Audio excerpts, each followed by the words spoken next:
Hey, good morning, everybody. This is Robert Phoenix, broadcasting to you from a bit of a different location than normal. You won't see the owl over either side of me, so it's different, right? I have the light behind me today, so I'm receding back into the light. I'm taking in the light. How is everybody? I apologize for being late. I'm going to blame it on Mercury retrograde. My clutch went out in my truck, so I had to get it to the mechanic. And it's not always just get it to the mechanic. You got to get back home, and you got to do a bunch of other stuff. What's going on? What's happening? Hello. Hi, Jennifer, Joe. Good morning to you, Joe Mama. We are merely 2 days away. Hi, Ninth House Gypsy. Hello, Lori. Cars, you see, yeah, man, I got lucky. I dodged a bullet. My mother flew in from out of town. She's here. She's from She's coming from California, and I knew I was going to have issues with my clutch. And I thought, well, can I get it done before I pick her up? And I live like 85 miles away from the airport, so it's not like you just kind of go into town or take a lift or whatever to the airport. Hi, Justice. Hello, Ani. So basically, I was able to get to the airport, come back, and essentially my clutch was pretty much fucked by the time I got back. So the timing was, I think, good. Good morning, June. How you doing? There's Jennifer. Jennifer got into the chat. Right on. Good job, Jennifer. Glad you could do that. Hey, so I'm just gonna sort of warm up here a little bit, and we're gonna talk about some stuff so Ani in the chat room has been sending me a few things over on Facebook, and I want to talk about them today, and I want to talk about them in a kind of a broader context, and try to contextualize maybe what's happening, and try to, because one of the things that we're here to do is we're here to address issues and take the top off of any kind of anxiety or any kind of fear. Hold on one second. There you go.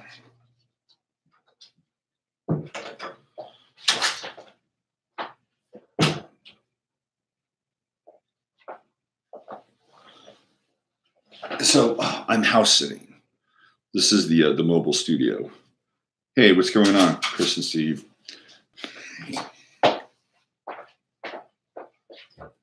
What are we doing? I apologize for that. I have a new showmate today. Hey, come here. Come here. Come over here. Come over here. Here. Sit. Anyway, my new showmate is a Sheltie.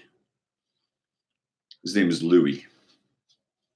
He's a little shy, but he's also kind of a high maintenance. He's in, he's out, he's in, he's out. Yeah, Jasper's taking a day off. I was getting some emails and complaints for PETA. They think that I'm abusing Jasper, and that I'm using him to promote a political agenda. And they've threatened to come by and remove Jasper because they believe that I'm a dangerous owner, and that Jasper might be traumatized by what I'm doing. Of course, I'm not serious. How could that be? How could that be true? What's funny about that? What's funny about that is that that's probably like not out of the realm of possibility, right? That could actually happen. So I'll give you a bigger picture piece here. Some of you may have seen a picture with me with some elephants on Facebook. there's an elephant preserve about 20 miles out of town. And there are 5 elephants that live on this elephant preserve. PETA is totally wrong. Hey, what's happening, Spencer?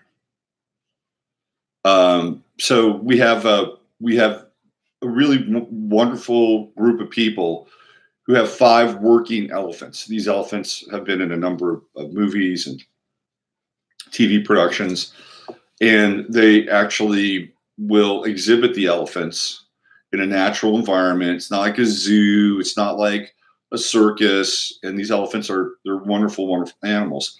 And these people take incredible care of these elephants.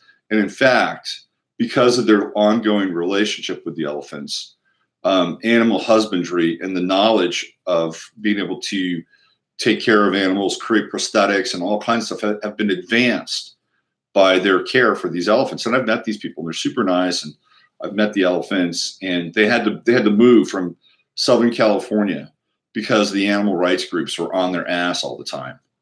And these people this is a species that is, not doing real well. It's the Asian elephant. There are more African elephants than there are Asian elephants.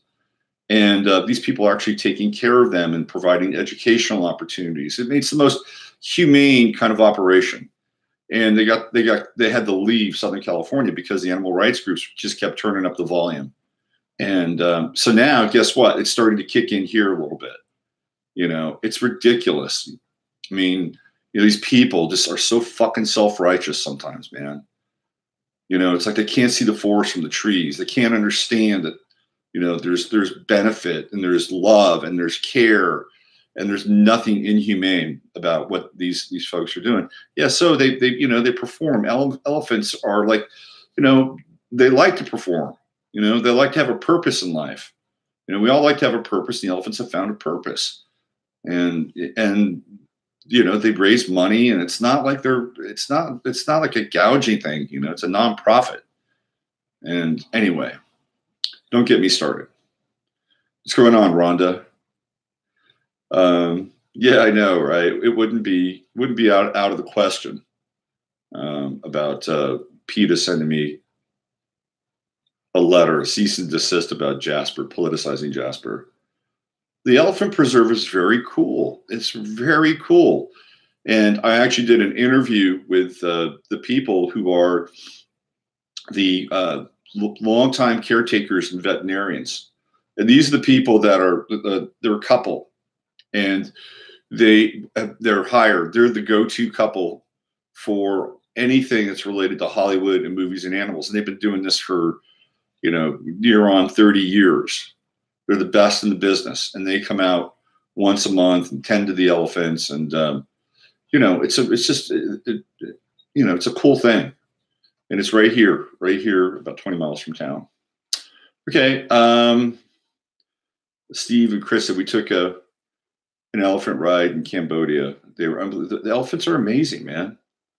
They have such high consciousness. Elephants really, really do. Really do. They're so sweet and so gentle, and watching them interact. They're all females, and watching them interact communally is really interesting too. They're a total group. So, but they're kickstarting now. They're starting it. Somebody wrote a letter to the editor, the Austin Statesman. They thought it was cruel, inhuman, that they shouldn't be here. If you've ever been to the hill country in Texas, horses are they're interesting. If you've ever been here to Texas, especially the hill country, it's kind of like Africa in some ways. Number one, in the summertime, it gets about as hot as Africa. And number two, there are a lot of game preserves here in the hill country where they have, ibex, and they have springbok, and all these zebra. African wildlife is all over the hill country, and apparently there's even a place that has some tigers and stuff. So having some elephants here it's not like the end of the world. And in some of these places, right, on some of these preserves, here you actually can go out and hunt wild African game. Not all of them, but there are some that have that. Why doesn't PETA or these animal people like you go after them? Why? Because it's private and they can do whatever they want. But here we have somebody that's into the preservation of a life, right, or species and a group, and to bring education and awareness. And nature is incredibly healing. It's a healing experience to be a part of, be engaged with these elephants, just like it's a healing experience to be around horses. But no, they'd rather go after these people versus, basically the little Africa game preserves. What's going on, Lori? Lived on Medina Lake for 3 years. It's in the shape of a dragon. Not yet. Not yet. We don't want to whip up any frenzy yet, but there's we're starting to get some stirrings around it. It's unusual. It's not unusual. It's par for the course for our times. It's the way it is. NBC, New York Times reporting polls have shifted 30%. Okay, that's interesting. If they're saying it's 30%, it's probably 50%, because they don't tell us the whole story, do they? So we're going to talk today about, yesterday, one of the things I touched on was kind of this collective anxiety that people are feeling. And clearly there's enough out in the world that can bring it up. If you pay a lot of attention to the so-called events of the world, there's a lot that can bring up the anxiety and the angst and fear. And one of the things I talked about was how we're in a very particular phase. The authors, Strauss and Howe, call this phase the fourth turning. And when I was watching a documentary on the sort of the occult history of Nazi Germany, one of the pieces that they talk about was how just at the turn of the century, people were having like a crisis of the soul, because humanity's experience was about to be irrevocably changed. It was the rise of industrialization. It was the rise of machines. It was the rise of Western medicine. And one of the things that this gets back to the animal piece is that one of the things that people don't understand completely is that we are animal. Like there's a part of us that is animal, which is why we, can react in ways that, might not always. I mean, sometimes animals act more humane than humans, to be honest with you. But there's an animal part of us that is very instinctual. And that part of us has been cut off for a long time and for a number of reasons. And part of what I think is important is for us to return to a place where those instincts are a part of our life. And it's not always easy to do because we live in such an insular and insulated environment. And so we don't always need those instincts, right? The instincts are basically put on hold, and sometimes they can atrophy. But that doesn't mean that we're not immune to the signal. We're not immune to understanding what's going on in our environment at a very, very subtle level. So we're seeing a lot of phenomena. We're seeing a lot of information. We're seeing events. We're seeing these fires. We're seeing these shootings. And by the way, there was another shooting in Chicago yesterday. Mars and Pisces. Guess where the shooting was? It was in a hospital. We're talking about some of that on the Sunday night show, and Heather and I talked about it when we did our full moon our full moon stuff. Get ready for this full moon, Gemini. Wacky. It's going to be a wacky full moon, and it's like, where are we going to put our attention? Anyway, aside from all, that stuff is like out there, and we're always picking up on it, whether you're listening to this show or TV or. But that's like the topical layer. There's another layer that we're picking up on instinctually. And this part is I think, a very, very important part, and one that we don't always know what to do with or how to handle. How do we channel, whatever it is that we're feeling and picking up on? Because in some ways it's really important. It honors that instinctual part. That's our fight or flight mechanism. And so we don't really want to suppress it, but at the same time, we also don't want to give it so much credence well, not credence, so much attention that the volume gets turned up, and we're paralyzed by fear because we don't necessarily have any other options or any solutions because we're all in it, and the game is changing, and the game is changing, and we're picking up on very similar signals that the people at the turn of the century picked up on as industrialization began to lurch forward. And the 20th century, changed the world forever. I mean, there's, unless it was an atomic bomb, we're not massive. We're not going back. We're not going back to the Stone Ages. But during that period, the first part of the 20th century, like the 1900 to 1910, and I talk about that Lebensform movement in Germany, where people, this is all pre-World War I, this is all pre-Hitler, right? The German people saw what was happening, and they said, look, we want to hold on to some of our traditions, and our traditions are closer to the land. Our traditions are connected to the sun. Our traditions are connected to our bodies, what we're putting in our bodies. There was a rejection of modern medicine. They wanted to stay closer to naturopathic medicine. They wanted to meditate. They wanted to do yoga. And again, this is all pre like Madame Blavatsky. This is, so this was a very kind of important sort of moment in time. It didn't mean that everybody in Germany was practicing this stuff, but there was an interesting movement going on. And I feel like there's some of this beginning to take place. I mean, let's just do let's just hit the checklist, okay? What's at the top of the checklist? Well, I'm talking about migration today. I'm going to talk about the UN Pact, but the process right at the top of the list is really going to be 5G. I think 5G is, whether or not people understand this right now, 5G is, I think, like the pinnacle, the pyramid, right? 5G, I believe, is the all-seeing eye, because what 5G does is 5G connects all the apparatuses and all the devices and all the places and spaces and all the towns together in one real-time network. That's what 5G is. 5G is the apex of the pyramid. It does become the third eye because it's all seen. It's always gathering. It's a lot more than that, right? It's a kill switch. Clearly, it's going to affect people's health. But if you're looking at it from like a technological standpoint, right? What theoretically, what they want to do is they want to wire everything up and have the smart city, and everything is tracked.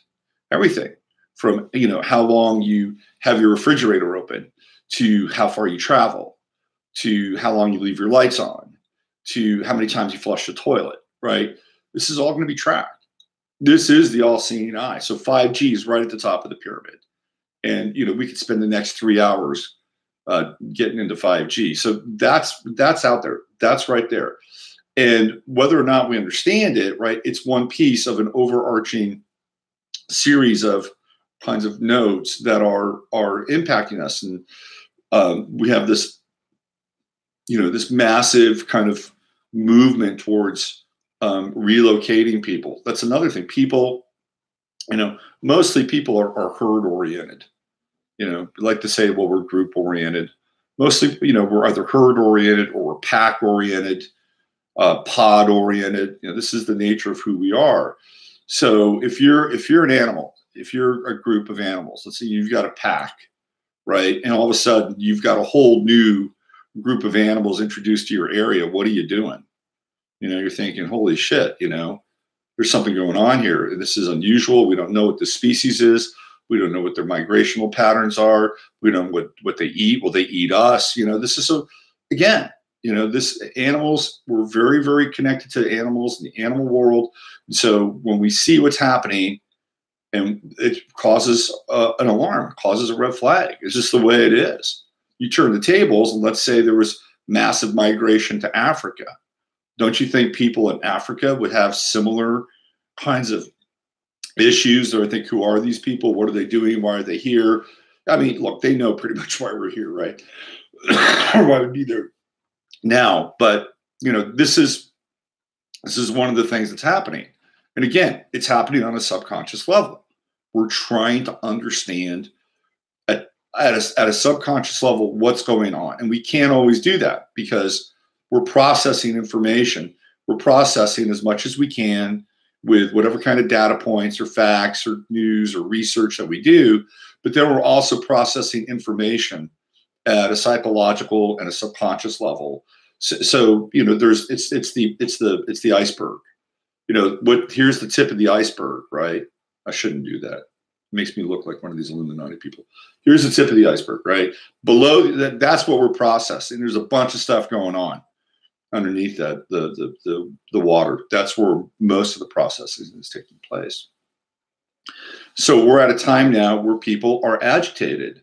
You know, we're not necessarily centered all the time. Add into the fact that, you know, people have survival issues. They need to work. You know, they need to bring money in. You know, there's the health game. A lot of people are, you know, especially this time of year, struggling with health. I mean, so there's a lot going on, and in a lot of ways, I think it speaks to the resiliency of who we are, because even though outwardly it looks great, you know, if you really parse through these things, it can be really challenging to people who are instinctual or sensitive or highly spiritual, you know. Excuse me. So one of the things that we try to do is understand what's happening and begin to, you know, give things a name. And there can be power in giving things a name, because if it doesn't have a name, then what it does is it can generate fear, right? Fear is the unknown. But if it has a name, we get closer to it. One of the things that's happening from a global level, right? And I'm going to read you this. Okay, so I want to get into this UN migration thing because I'm going to go into another area with it. So one of the things that what we're doing is we're having an instinctual experience, a collective, individual instinctual experience. And one of the critics or one of the critical counterpoints to having that experience is, you're xenophobic, and it's all about fear. It's all about fear. Get over your fear, right? So this is where the psychological conditioning comes into play, because there are groups and agencies that want to be able to assuage our fears and tell us that they're unfounded. And so what they want to do is they want to humanize the migratory experience. Now, here's what's interesting. What's interesting is that the dialogue is, hey, let's not go to where these people who have been suffering, impoverished on the other end of the 20th century's rise to economic might and power. No, you know, they tried. I'm not saying that they tried. They didn't do a very good job of it. The whole notion of NGOs is ridiculous. NGOs will go in. They'll go in under the auspices of trying to help, and you know, all that good stuff. And then what happens is that they basically fuck things up on purpose. And then NGOs are engaged in the act of, well, let's figure out where the resources are, and you know, let's help out a little bit here, fuck up a little over here, and then let's see what we can scoop up over here. It's not really, I mean, look, I think there are people that are in the NGO game that really believe in what they're doing. I don't think that, I don't want to cast aspersions and say, well, that's all fake, bullshit, phony. I think that probably helps some people, maybe some lives, but that is over now, right? That model is over. And I don't even think that model was really fully embraced. For China, it's not necessarily over. China's going into Africa, and China's got their own version. It's not an NGO. It is with China's relationship with countries in Africa is connected to actual capitalism or industrialization. It's not capitalism because they're not real capitalists. But by and large, that model is over. And now the new model is migration. It's not about, hey, let's go in and help these people and bring them. No, it's like, okay, let's move you out because we're just going to get the resources anyway. Come on over here. We've got all the infrastructure already built. We've got all these this is the idea, right? And so now the plan is to humanize the process so that people will not only not be afraid, they'll accept it, they'll embrace it, and they'll at some point believe it's for their own higher good, that there's some kind of spiritual payoff by getting involved in this. So what I wanted to do is I wanted to read something here. This is let me see if I can find it. Hold on, let's see. Okay, so this is from the UN side, and this is from the Guardian, and I'm going to read you a little bit of it. And this is the sort of the globalist. This is sort of the globalist series of talking points in marketing migration. Okay, so I'm going to read this to you. This is the justification. This is by an author named Antonio Guterres. Migration can benefit the world. This is how we at the UN plan to help. Okay, so this is like an op-ed piece, apparently, opinion. Okay. The Global Compact on Migration aims to change a source of abuse and conflict into a driver of prosperity. Prosperity for who? Prosperity for the nations that are bringing the quote-unquote migrants in. Like, are they going to make their new host country more prosperous? Are they showing up with, $1 million or whatever it takes to get into a place like New Zealand or Australia? I don't think so. I don't think that's the kind of prosperity they're talking about.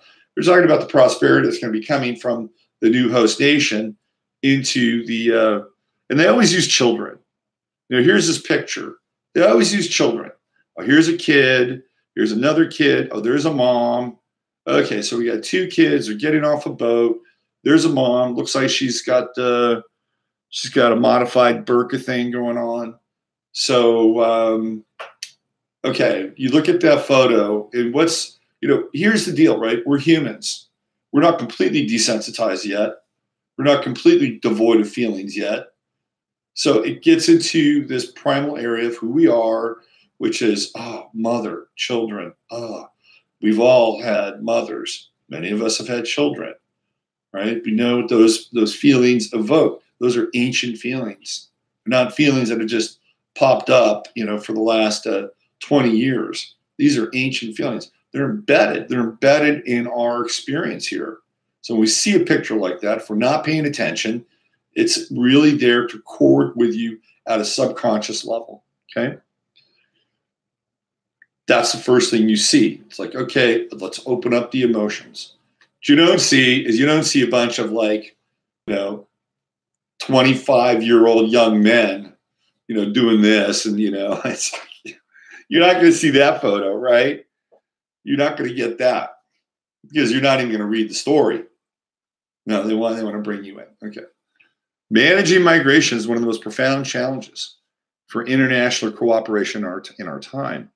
Migration powers economic growth, reduces inequalities, and connects diverse societies. Okay, first of all, there will always be inequalities.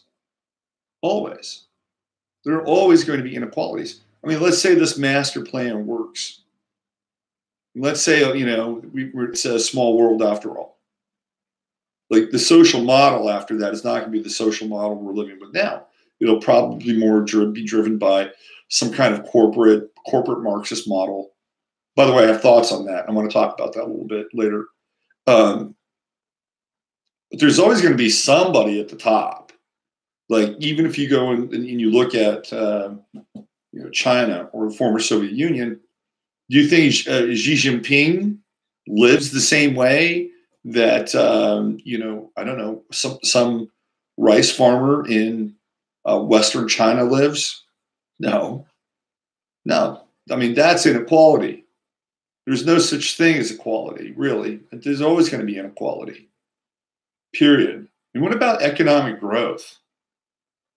What economic growth are we talking about? What economic growth? Are we talking about creating social services to support these people? Is that a form of economic growth, that we create, disbursement and distribution of assets, resources, funds, goods, and then the people who become sort of the distribution points, the people that tally up what's coming in? I mean, is that economic growth? Not really. I wouldn't call it. So what are we talking about here with economic growth? Are we going to start new industries? And are these people going to be retrained so they can now populate these new industries? Is that what we're talking about? Is that the economic growth that Mr. Guterres has in store for us or in mind for us? Oh, what are they going to make? What's the new product, right? It's going to be the iPhone 11, 12. I mean, because that seems to be the only thing that is, generating any kind of massive sales, or freaking cell phones, right? And I haven't even gotten into AI and mechanization and talk and automation, because these people, they don't stand a fucking chance when it comes to AI. Not a chance at all. So where is this economic growth going to come from? It connects diverse societies. Do diverse societies need to be connected? People are tribal. They're tribal. Go to Dearbornistan. Do those people want to be connected to a diverse society? Do they want to be connected to the executives that work at Ford Motor Company and their gated community, outside of Pontiac or whatever? Do you think that wants to happen? I don't think so. People like to live amongst who they want to live with. It's not about connecting diverse society. I've had this discussion before. I shared a plane flight with a guy from Silicon Valley, first generation Russian Jew. Parents migrated from Russia, first generation born here. Guy's really bright, made a lot of money creating a business. It was about debt collecting, of all things. A bit cliche, I know, but that's where he made his money. And this guy, I shared a seat, the row with this guy. We had a great conversation for a lot of the flight, and he just waxed poetically about how much he loved America. Of course, he loves America because it gave him an economic opportunity that other places wouldn't. And I said, well, if you love America so much, would you send your kids off to go fight for America? He had to really think about that one. And he was, at least he was honest. And he said, probably not. I'd probably find some other way to help. Those were his words. And then he told me about how much he loved Ashland, Oregon. He waxed poetically about Ashland, Oregon, the Shakespeare Festival. And he's like, oh, I would love to live there. I would love to live there. I'm like, well, why don't you live there? It seems like you've got enough money. You could probably live anywhere in the world if you wanted to. He said, oh, I can't. I couldn't. So, well, why not? And he said, well, because there's a group of us that kind of live in the same area. And what he was saying was that there were a group of probably first generation, mostly Russian Jews who migrated, made money at Stanford, or going to Stanford, made a bunch of money, and they all live in the same neighborhood. And they have the same holidays, the same seasonal rituals, right? This is what they do. And so he felt more comfortable living amongst his group versus having a very diverse experience in going to Ashland, Oregon. And I'm not faulting him for that. I'm not. People should live where they want to live. This whole idea that we have to force diversity is ridiculous. It's completely ridiculous. And okay, let me read them. I'm going to read more. Okay. Demographic. Okay, so the majority of migrants live and work legally, but a desperate minority are putting their lives at risk to enter countries where they face suspicion and abuse. You see, this is what I'm talking about. Now, what they want to do is they want to humanize this suspicion and abuse. Demographic pressures and the impact of climate change, of course. Demographic pressures. What are the demographic pressures? You read that. It's like demographic pressures. Like we're supposed to know what those demographic pressures are. Demographic pressures are crazy ass local warlords who have guns that the military industrial complex has sold them to destabilize the areas. Those are the demographic pressures. Doesn't really get into it all that much there, though. And the impact of climate change, of course, on vulnerable societies are likely to drive further migration in the years ahead. So basically, unstable environments, governments, when they love to have that instability, because when it's unstable, you can move people around, like order, continuity, stability, all that stuff is it's not good. It's not good. It's not good. It's not, because order is a state in which they can generate any kind of strategy and then action. Okay. As a global community, we face a choice. Do we want migration to be a source of prosperity? I still don't understand migration as a source of prosperity. I don't get that. There's no, see, this again, this is all fluff. How are we more prosperous? Is it because we have a rich cultural exchange? Is that what it is? Right? Is that what it is? You know what? Last night I had a rich cultural exchange. I had, let's see, I had. You're going to hate me for this problem, but I had grilled pork and shrimp and rice, and I had some pot stickers. That to me was. I feel more prosperous because ultimately somebody came from Vietnam and opened a restaurant. Right? There you go. They're okay. They could open restaurants. I'm sorry. I'm starting to sound a little busy. I'm trying not to be. But this idea that there's going to be prosperity because these people show up, maybe it's because the people themselves count as a unit of economy. Maybe that's really what it's about. It's like when you show up to school, your kid goes to school, your school gets money for that child when he puts their butt in that classroom. Maybe that's what it is. Maybe that's the prosperity, human capital. All right, let me keep going here. Do we want migration to be a source of prosperity and international solidarity, or a byword for inhumanity or social friction? In social friction, see a byword for inhumanity. Inhumanity. People get very, very, how shall I say? They get really personal about resources. If it feels like somebody's going to take something from another person, from you, what are you going to do? If somebody's going to take something from you, what are you going to do? I mean, if you've got any nerve, you'll defend what you have. And theoretically, something will get taken from you. I mean, look, theoretically, if you look at, this is interesting. Look at the tents that people who have gone through the Woolsey fire, look at the tents they're living in. They're living in like dollar store tents. Like what they've set up for the Woolsey fire victims is pathetic. And when people enter into the country illegally, yes, illegal, I just said that word, even though they're probably looking for asylum, whatever.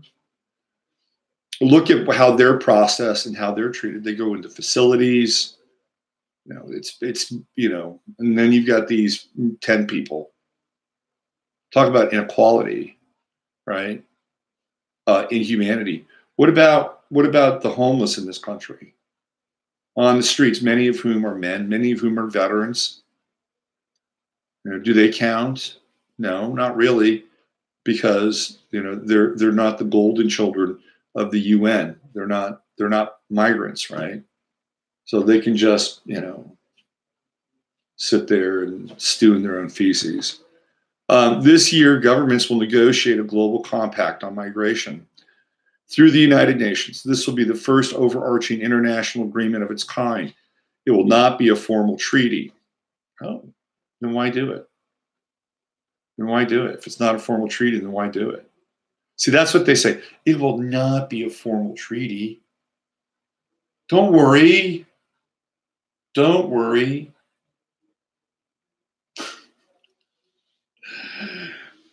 My mind is going into the gutter. It's okay. It's okay. Don't worry about it. Just like when, you know, they passed the Income Tax Act in 1913. Oh, don't worry about it. Don't worry.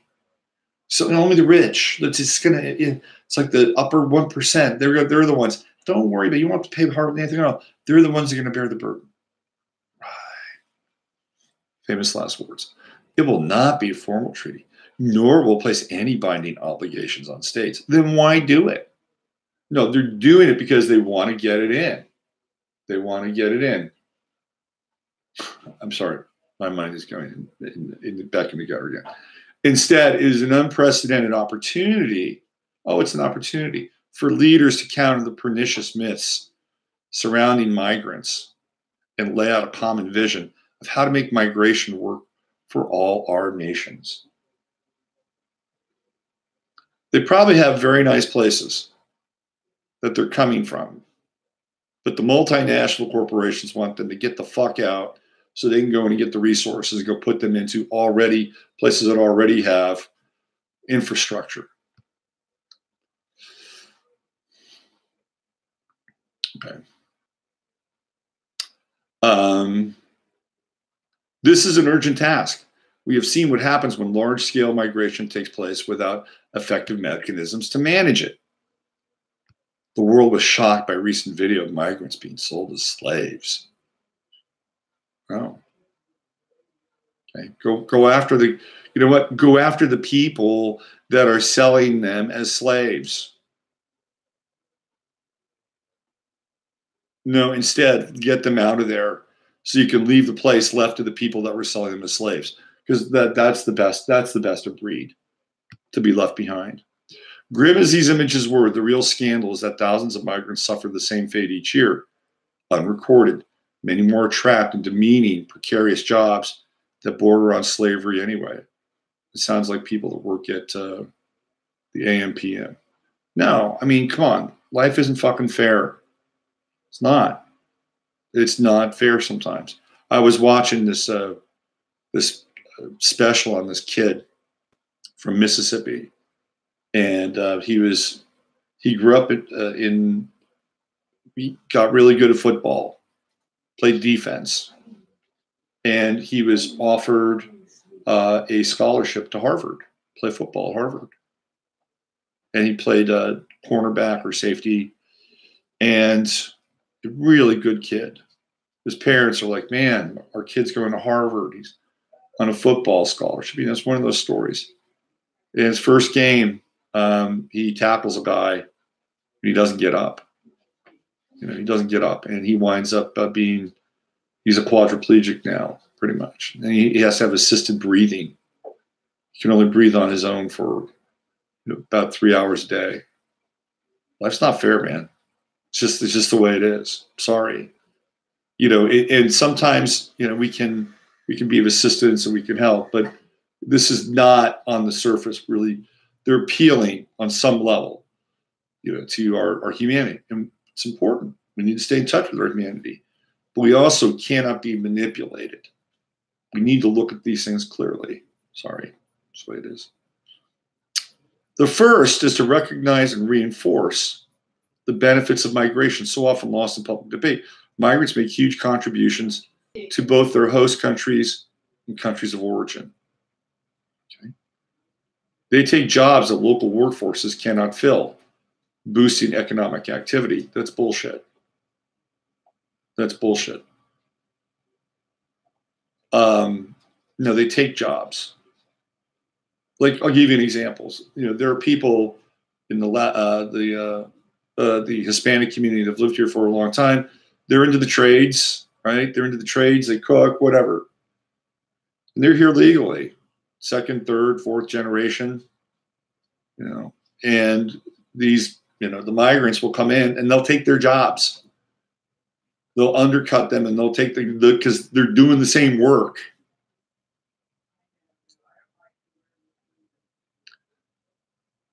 Migrants also make major contributions to international development by sending remittances to their home countries. Oh, I see. So they're supporting their home countries who are basically being mismanaged by corrupt, autocratic, oligarchic puppets that are employed by the military-industrial complex, either on the left or on the right, right? So they're doing the footwork and really the hard work that the people running those countries theoretically should be doing. Remittances added up to nearly 600 billion, 445 billion last year, 3 times all development and aid. The fundamental challenge is to maximize the benefits of this orderly, productive form of migration while stamping out the abuses and prejudice that make life hell for a minority of migrants. Look, life is not fair. It's not fair. Some of us have more advantages than others. Some of us are disadvantaged. Some of us, it's just the way it is. Second, states need to strengthen the rule of law underpinning how they manage. Okay, so now that's the soft. That's the soft. That's the humanization of it. Now here comes, that's the velvet. Now here comes the hammer. Second, states need to strengthen the rule of law underpinning how they manage and protect migrants for the benefit of their economies. Oh yes, the state is invested. Their societies and the migrants themselves. Authorities that erect major obstacles to migration or place severe restrictions on migrants' work opportunities, inflict needless economic self-harm as they impose barriers to having their labor needs met in an orderly and legal fashion. Labor needs, I'm telling you, 20 years from now, those migrants are going to be obsolete. The labor needs are going to be outsourced to AI and automation. It is coming. Nobody ever talks about it, though. Or still, they unintentionally encourage illegal migration. Aspiring migrants denied legal pathways to travel, inevitably fall back on irregular methods. This not only puts them in vulnerable positions, but also undermines government's authority. The best way to end the stigma of illegality and abuse around migrants is, in fact, for governments to put in place more legal pathways for migration, removing the incentives for individuals to break the rules while better meeting the needs of their labor markets for foreign labor. No, the better way to do it is to make their places where they're living better, mostly by zeroing out the debt, the onerous debt that every country has, which, won't allow them to get ahead. Third, and finally, we need greater international cooperation to protect vulnerable migrants as well as refugees. Oh. So migrant is somebody who says, I want out of here. I want to migrate from this place to the next, or whatever. And a refugee is somebody who's being forced out, I guess. We must reestablish the integrity of the refugee protection regime in line with international law. The fate of the thousands who die in doomed efforts to cross seas and deserts is not just a human tragedy. It also represents the most acute policy failure, unregulated mass movements, and desperate. They're incentivizing people to leave. They're incentivizing them to leave. That's why there's this mass. First of all, we're going to go in there. We'll bomb the shit out of a place. We'll destroy the infrastructure. We'll make life a living hell, which we did in Libya. And then we'll kickstart some migration, right? Somalia, Mali, same thing. Niger, same thing. Let's go in and let's stir shit up. Let's back this warlord. Let's back this warlord. Create chaos. We're the ones that have helped create these conditions. So now we must fulfill our basic obligations to safeguard the lives and human rights of those migrants that the existing system has failed. Well, guess what, fucking UN? You were involved in that existing system. Sorry. You were involved in it. You've been around for a while. Okay? And you've overseen the empowerment and the distribution of NGOs all across the globe. Yeah, you failed, so now you're going to do something else. You think the UN has just been sitting back this whole time, just watching? No, they've been involved in the whole thing. Okay, let me keep going. We must take urgent action to assist those now trapped in transit camps or at risk of slavery or facing situations of acute violence, whether in North Africa or Central America. We have to envisage ambitious international action to resettle those with nowhere to go.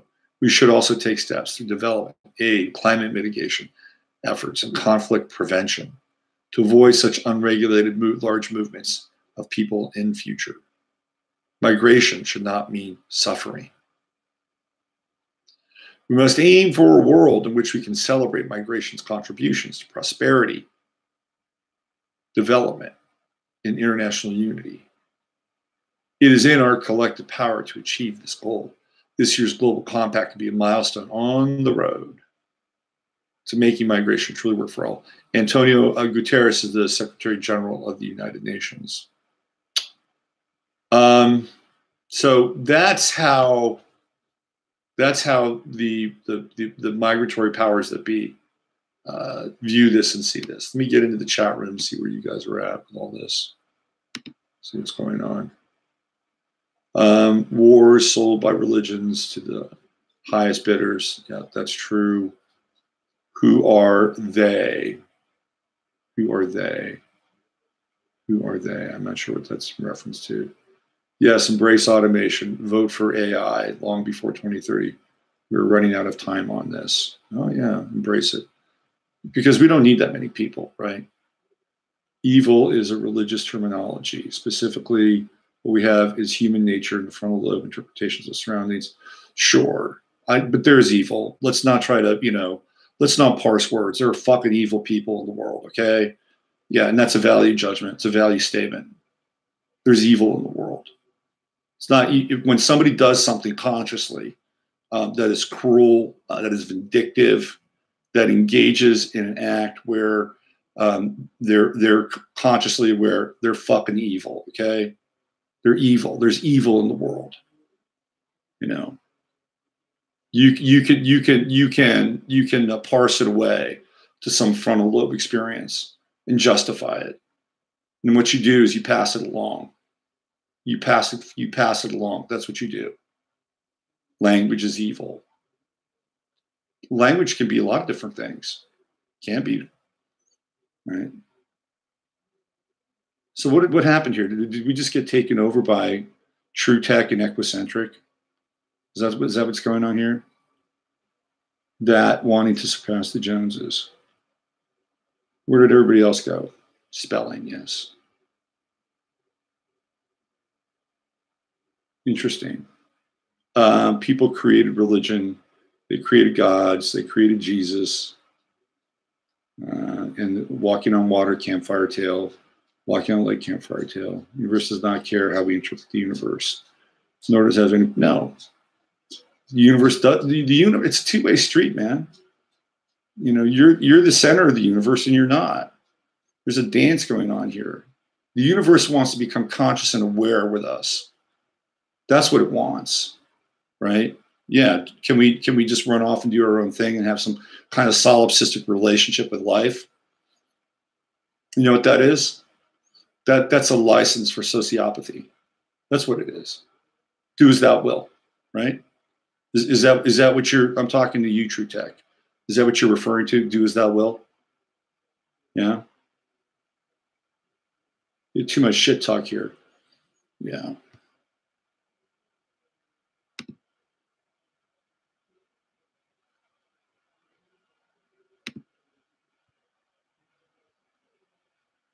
The comments about religion. I'm not a religion guy. I'm a spirituality guy, man. I'm a spirituality guy.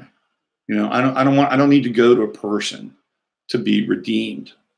That's not what it's about. It's about getting in touch with essence and faith. So anyway, I feel like I don't want to get caught in the weeds, and the chat room now has become like red algae. essentially. So, yeah. Anyway, I just wanted to give you kind of an idea as to what's going on. And the fourth turning is related to this. The fourth turning, which is a document by Strauss and Howe, is a really interesting document. And let me get into this just a little bit so we can understand. I was poking at Justice Moody to see exactly what they were referring to. Okay. Look, I don't have a moderator in the chat room. My chat room is usually pretty cool, right? And I don't mind exchange of ideas and stuff. But look, if if people wind up dominating the chat room to the exclusion of everything else, right? I'll stop what I'm doing. I'll moderate the chat room. Okay, so just you can talk, you can exchange ideas. That's all cool, right? All right. I wanted to talk about the fourth turning, because I think this is where we are right now. This is where we are.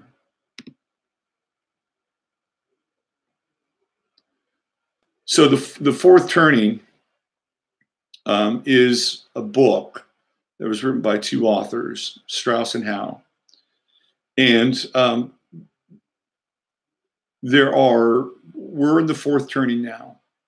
And so the first turning is when the old prophets die, nomads enter elderhood, and heroes enter midlife, artists enter young adulthood, and a new generation of prophets is born.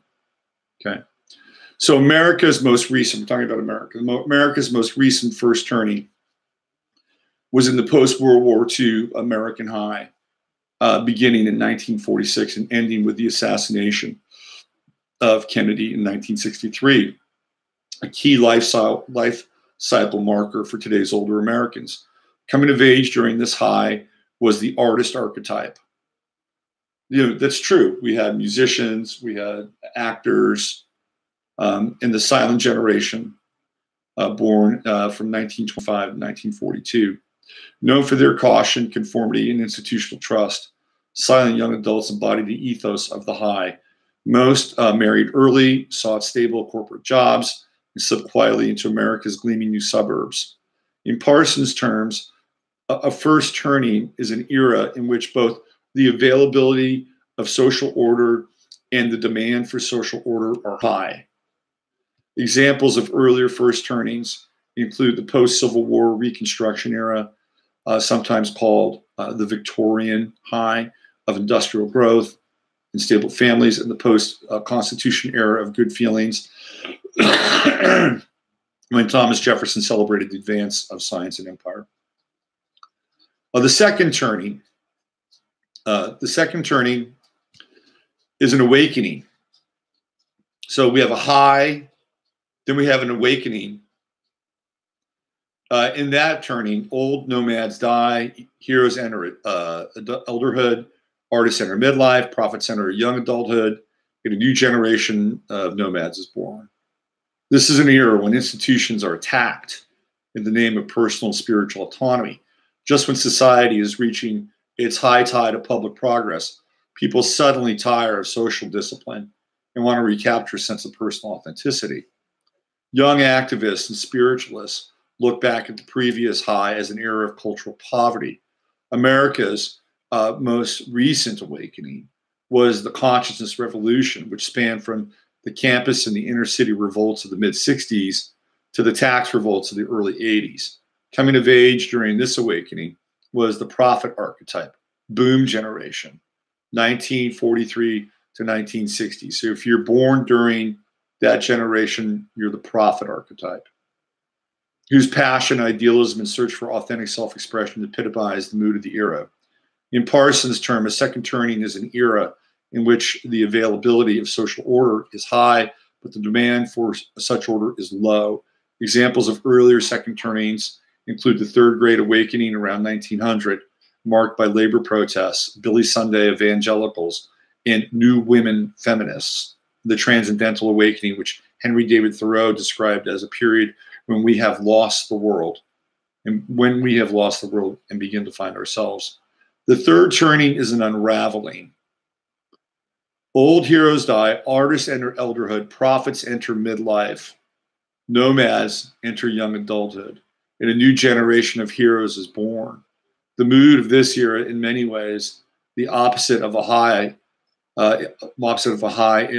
institutions are weak and distrusted. While individualism is strong and flourishing, highs follow crises, which teach the lesson in the society that must coalesce and build. Unravelings follow awakenings, which teach the lesson that society must atomize and enjoy. America's most recent unraveling was the long boom in culture wars, beginning in the early 1980s and probably ending in 2008. The culture wars are not over. The era opened with the triumphant morning in America individualism and drifted toward a pervasive distrust of institutions and leaders, an edgy popular culture, and the splitting of national consensus into competing values camps. Coming of age during this unraveling was the nomad archetype, Generation X, 1961 to 1981. I think I'm probably more Gen X than Boom, whose pragmatic free agent persona and survival style self-testing have embodied the mood of the era. In Parsons' terms, the third turning is an era which both the availability of social order and the demand for such order are low. Examples of earlier unravelings include the periods around the Roaring Twenties of Prohibition, the Mexican War of the 1850s, and the French and Indian Wars of the 1760s. These were all periods of cynicism and bad manners, when civic authority felt weak, social order felt pervasive, and the culture felt exhausted. Now, here we are in the fourth turning. The fourth turning is a crisis. Old artists die, prophets enter elderhood, nomads enter midlife, heroes enter young adulthood, and a new generation of artists is born. This is an era in which America's institutional life is torn down.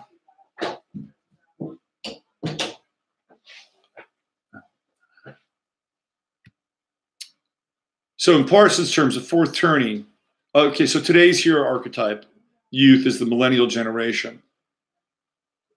Show many traits similar to those of GI youth, including rising civic engagement, improving behavior, and collective confidence. So one of the things about the fourth turning is, this is important, civic authority revives.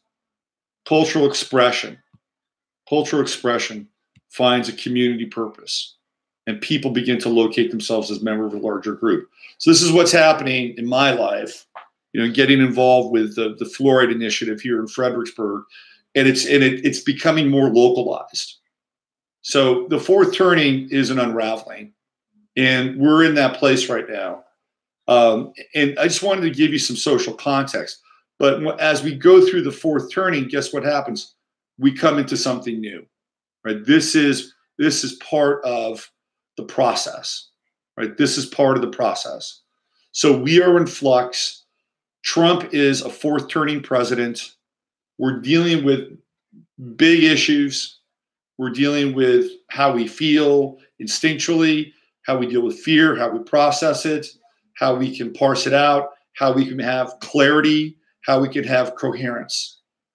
I used to have John Trudell on my show when John was alive. And John was great. John was a Native American activist. And John was when John was on, he was one of the most compelling figures in orators I've ever seen. And one of the things that John would talk about, and you can go back and listen to some of those shows, so you talk about clarity and coherence. Clarity and coherence. That was a state that if you could get to clarity and coherence, then you could activate your will and be as much of a agent of will as you could be. All right, let me check back in with you in the chat room, see what's going on in there. See what's happening. Trump is Satan.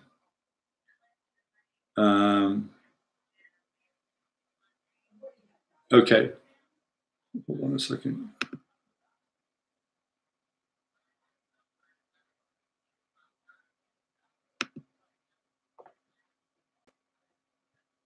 All right. True Tech, you got a timeout. Okay. I'm out of here.